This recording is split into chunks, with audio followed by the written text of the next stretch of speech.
અને વોર બુલેટિનની શરૂઆત કરીએ મહત્વપૂર્ણ સમાચારથી બુલેટિનની શરૂઆત કરીએ તો અમદાવાદમાં એક સિરિયલ કિલર તાંત્રિકનું મોત થયું છે। પોલીસ કસ્ટડીમાં તે હતો એટલે કસ્ટોડિયલ ડેથનો મામલો જે છે તે સામે આવ્યો છે, પરંતુ જે બાબત આ તાંત્રિક પાસેથી સામે આવી કે તેણે 12 હત્યાને અંજામ આપ્યો છે અને આખરે તેનું પણ પોલીસ કસ્ટડીમાં જ મોત થયું છે। આખરે આ મોત કઈ રીતે થયું તેને લઈને તપાસ ચોક્કસપણે કરવામાં આવશે, પરંતુ હાલ તો નવલસિંહ જે આરોપીનું નામ છે એ તાંત્રિક તરીકે અલગ અલગ લોકો પાસે ભૂત ભુવાનું કામ કરાવતો હતો અને 12 લોકોની તેણે હત્યા કરી હોવાની માહિતી પ્રાપ્ત થઈ રહી છે।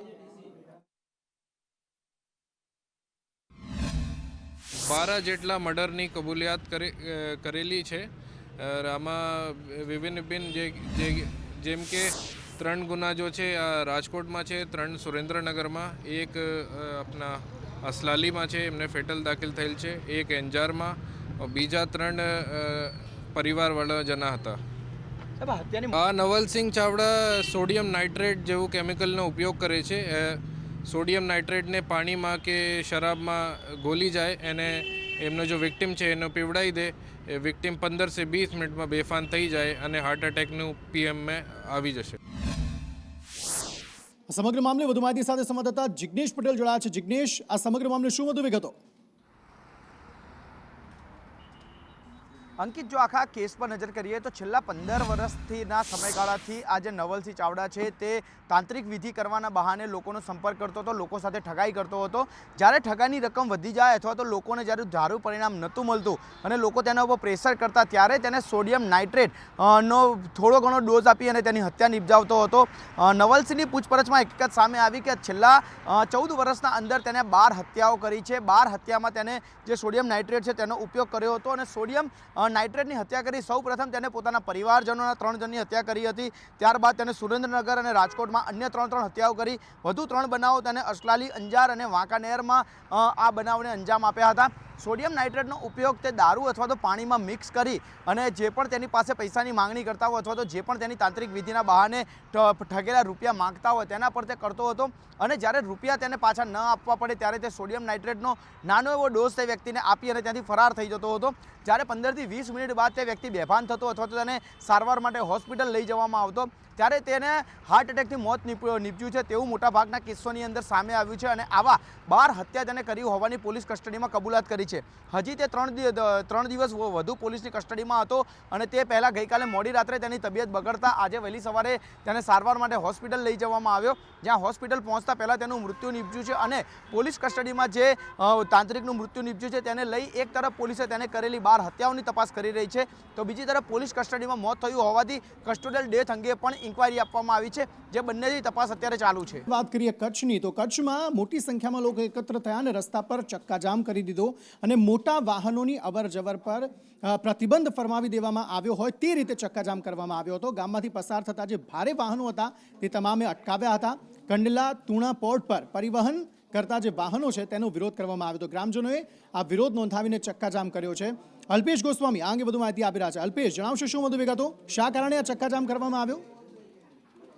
તુણા ગામમાંથી ભારે વાહનો પસાર થાય છે, જેને લઈને સ્થાનિક લોકોને મુશ્કેલીનો સામનો કરવો પડી રહ્યો છે। ગ્રામજનોએ આજે ચક્કાજામ કરીને વિરોધ નોંધાવ્યો હતો। ડીપી વર્લ્ડ કન્સ્ટ્રક્શનની કામગીરીના પરિવહનનું જે વાહનો છે તે અહીંથી પસાર થાય છે, જેના કારણે અનેકવાર અકસ્માતો પણ સર્જાય છે। આ પ્રકારની ઘટનાઓ સતત વધી રહી છે, જેને લઈને આજે ગ્રામજનોએ ચક્કાજામ કર્યો હતો, જેના કારણે અનેક વાહનો અટવાયા હતા। ગામના લોકોની મુખ્ય માંગણી એ છે કે અહીંયા સ્પીડ બ્રેકર મૂકવામાં આવે, સાથોસાથ ગતિ મર્યાદાનું પાલન કરાવવામાં આવે।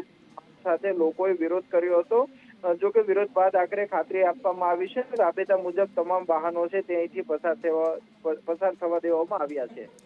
જી આભાર સમગ્ર માહિતી આપવા માટે। ને સ્વાભાવિક છે કે જ્યારે લાંબો રસ્તો હોય ને તેમાં પણ જો હાઈવે અડતો હોય તો એ હાઈવે પર મોટી સંખ્યામાં જે વાહનો છે તે સડસડાટ ફૂલ સ્પીડે જતા હોય ને તેના જ કારણે અકસ્માતોની સંખ્યા પણ વધતી હોય। હવે આ ગામના લોકોની એ જ માંગ હતી કે જ્યારે અકસ્માતો આટલા બધા થઈ રહ્યા છે તો અહીંયા સ્પીડ બ્રેકર હોવું જોઈએ। મોટા વાહનો એ સમજવાની પણ જરૂર છે કે અહીંયા ગ્રામ્ય વિસ્તાર છે તો અહીંયા ધીમે થોડું હંકારવું જોઈએ વાહનો, પરંતુ તે હંકારી નહોતા રહ્યા। તેના જ રોષે જે ગ્રામજનો છે તેમણે આ વિરોધ નોંધાવ્યો હતો। સમાચારો તરફ આગળ વાત કરીએ તો વારંવાર ખ્યાતિકાંડનો જે મામલો છે તેમાં રોજબરોજ નવા ખુલાસા થઈ રહ્યા છે અને વધુ એક ખુલાસો એ થયો છે કે સરકારી કર્મચારીઓની સાથે સાથે સરકારી કંપનીના જે કર્મચારીઓ હતા તેમને પણ તેમણે સાણસામાં લીધા હતા, એટલે કે તેમની પાસે પણ તેમના પણ ઓપરેશન જે છે તે ખ્યાતિ હોસ્પિટલમાં થયા હોય તેવી માહિતી અત્યારે પ્રાપ્ત થઈ રહી છે. કંપનીઓના જે કુલ 114 કર્મચારીઓ આવા છે કે જેમના ઓપરેશન કરાયા છે. જોકે એમાં એ તપાસનો વિષય છે કે આમાંથી કેટલા જે કર્મચારીઓ છે તેમના કોઈ મોત પણ થયા છે કે કેમ. દિવ્યા ચૌહાણ આ અંગે વધુ માહિતી આપી રહ્યા છે. દિવ્યા, જણાવશો શું વધુ વિગતો?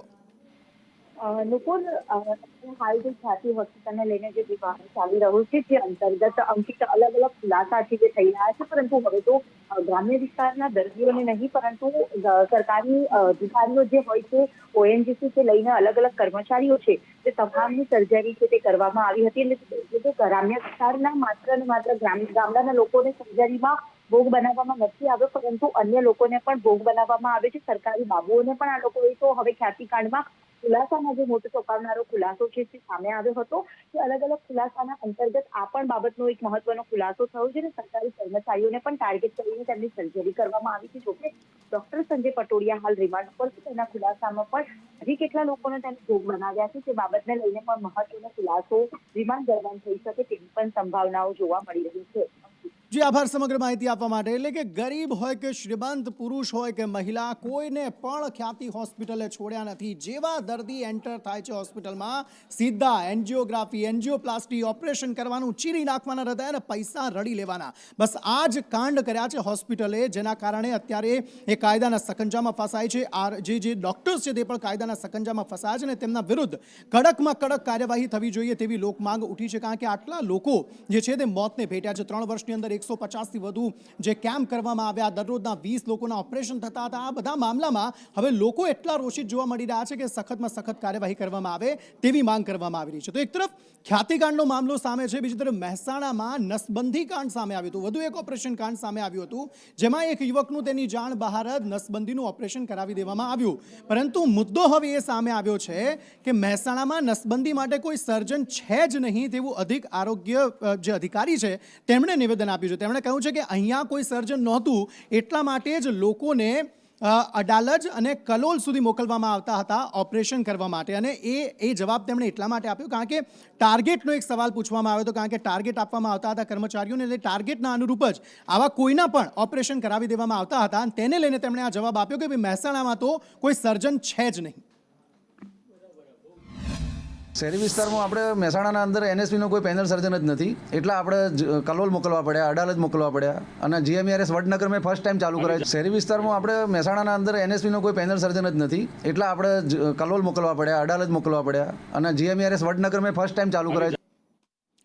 તો હવે અધિકારીએ ભલે એવું કહી દીધું કે અહીંયા તો કોઈ સર્જન છે જ નહીં, પરંતુ બોલવામાં તે એવું બોલી ગયા કે હવે કોંગ્રેસ આ મામલે રોષિત થઈ ગઈ છે. કારણ કે સંજય ગાંધીનું નામ અધિકારી બોલી ગયા. તેમણે કહ્યું કે સંજય ગાંધીની જેમ અમે લોકોને પકડીને નસબંધી નથી કરાવી રહ્યા. અને આ જ મામલે હવે કોંગ્રેસ જે છે તે રોષિત જોવા મળીને એક વિરોધ પ્રદર્શન આ મામલે કરવામાં આવશે તેવું કોંગ્રેસે કહ્યું છે. નસબંધી મુદ્દે જે પ્રેસ કોન્ફરન્સ યોજવામાં આવી હતી, જેમાં સવાલ જવાબ કરવાના હતા, તેમાં આ નિવેદન તેમણે આપ્યું કે અમે સંજય ગાંધીની જેમ લોકોને પકડીને નસબંધી નથી કરાવી.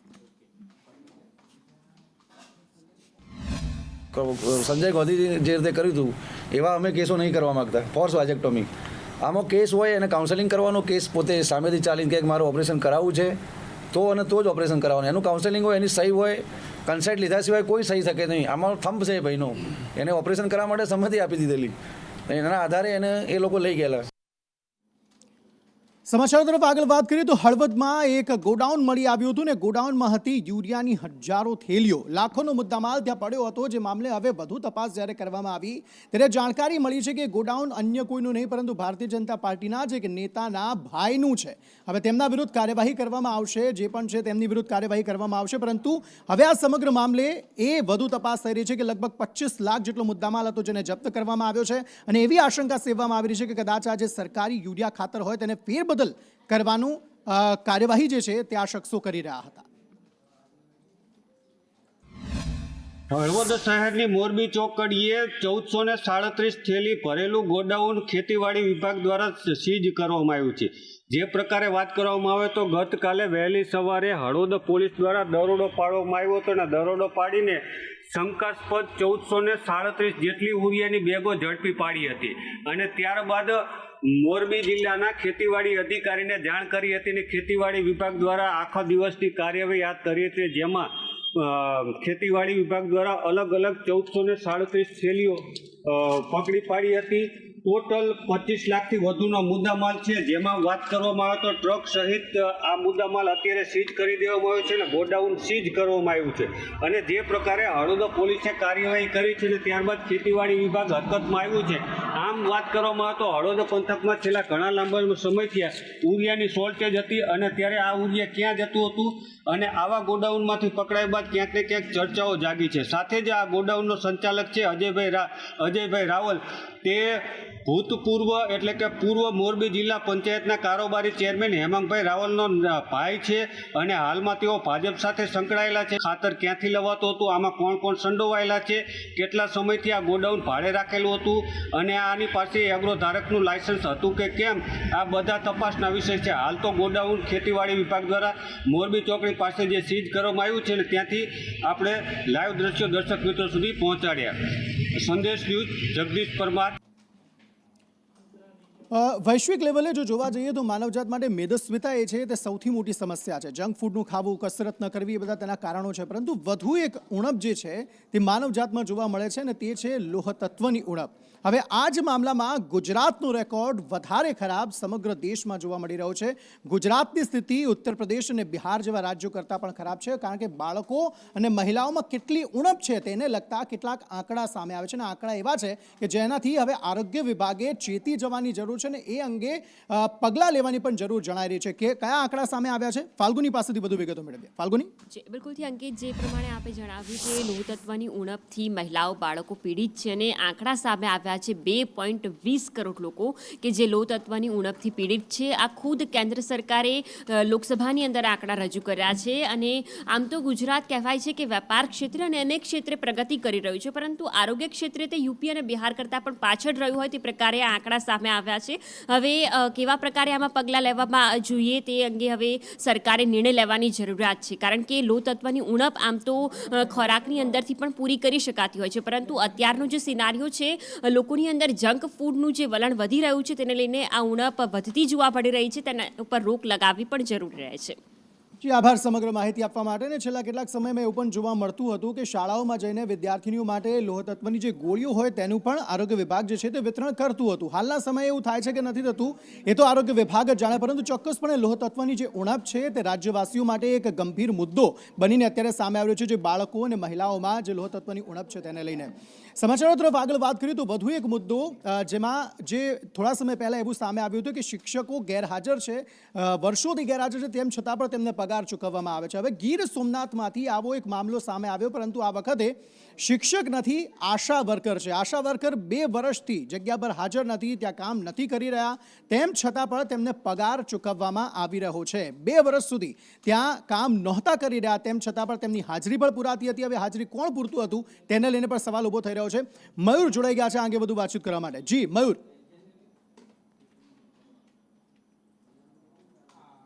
બિલકુલ અંકિત, થોડા સમય પહેલા જે શિક્ષક કાંડ સામે આવ્યું હતું કે જે ગેરહાજર હોવા છતાં પણ તેમને પગાર જે છે તે ચૂકવાતો હતો. વિદેશમાં બેઠા બેઠા અનેક શિક્ષકો જે છે તે આ પ્રકારે પોતે પગાર લેતા હોવાનું સામે આવ્યું હતું, પરંતુ ત્યારબાદ હવે ગીર સોમનાથ જિલ્લાની વાત સામે આવી છે કે જેમાં આશા વર્કર જે છે તેમનો એક કાંડ સામે આવ્યો છે. આશા વર્કરને 2 વર્ષ સુધી તેઓ હાજર ન હોવા છતાં પણ તેમને પગાર ચૂકવાતો હોવાનું સામે આવ્યું છે. સમગ્ર ઘટનાની વાત કરીએ તો ગીર ગઢડાના હરમડિયા ગામની આ ઘટના છે કે જ્યાં ત્યાં આશા વર્કર હતા, તેમને આ પગાર જે છે તે ચૂકવાતો હતો. ગીર સોમનાથ જિલ્લાના પીએચસી સેન્ટરની અંદર તેઓ જે છે તે 2022 સુધી કામ કરી રહ્યા હતા, પરંતુ 2022ના સમયે તેમના લગ્ન થઈ ગયા બાદ તેઓ સુરત જતા રહ્યા હતા. સુરત જતા રહ્યા હોવા છતાં પણ તેમની હાજરી જે છે તે પીએચસી સેન્ટરની અંદર પુરાતી હતી અને તેમને ખાતાની અંદર પગાર જે છે તે પણ ચૂકવાતો હોવાનું સામે આવ્યું છે. સમગ્ર વિષય તો એ સામે આવી રહ્યો છે કે જ્યારે આ પ્રકારે પગાર ચૂકવાતો હતો તો આમાં કોની કોની સંડોવણી છે, હાજરી કોણ પૂરતું હતું, તેમને લઈને પણ હવે તપાસ જે છે તે થવી જોઈએ તે પણ માંગ ઉઠી છે. જી આભાર મયુર સમગ્ર માહિતી આપવા માટે. અને મામલો જે છે તે 2018નો હતો, કારણ કે ત્યારથી તેમણે જોઈન કર્યું હતું અને 2022 લગભગ તેમના લગ્ન થયા અને તે સુરત જતા રહ્યા હતા, પરંતુ સ્થિતિ એવી છે કે હજુ સુધી પણ તેમને પગાર ચૂકવાતો હતો. હવે પગાર કેવી રીતે ચૂકવાતો હતો, તેમની હાજરી કેવી રીતે ભરાતી હતી, તે સૌથી મોટો સવાલ છે.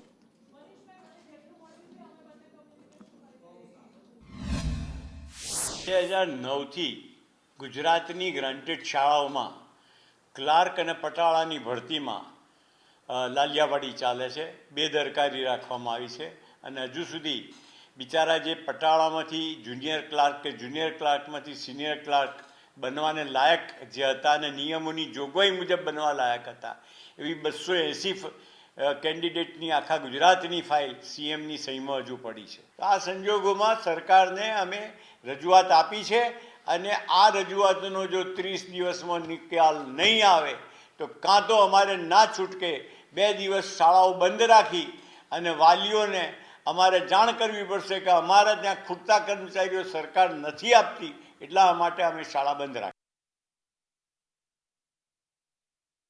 રાખવાનો નિર્ણય લેવામાં આવશે જો જે પડતર માંગો છે તે સ્વીકારવામાં નહીં આવે, કારણ કે વર્ષ 2009થી ક્લાર્ક અને પટાવાળાની ભરતી થઈ જ નથી. હવે આ જ મામલે મંડળ જે છે તે લડી લેવાના મૂડમાં જોવા મળી રહ્યું છે અને કહી રહ્યું છે કે રાજ્યમાં 70% એવી શાળાઓ છે કે જ્યાં ક્લાર્ક અને પટાવાળાનું કામ જે છે તે પ્રિન્સિપલે કરવું પડે છે અને તેટલા જ માટે સ્કૂલ સંચાલક એસોસિએશન જે છે તે હવે સરકારને અલ્ટિમેટમ આપી ચૂક્યું છે કે યા તો શાળાઓમાં ક્લાર્ક અને પટાવાળાની ભરતી થાય અથવા તો અમે 2 દિવસ શાળાઓ બંધ રાખીશું.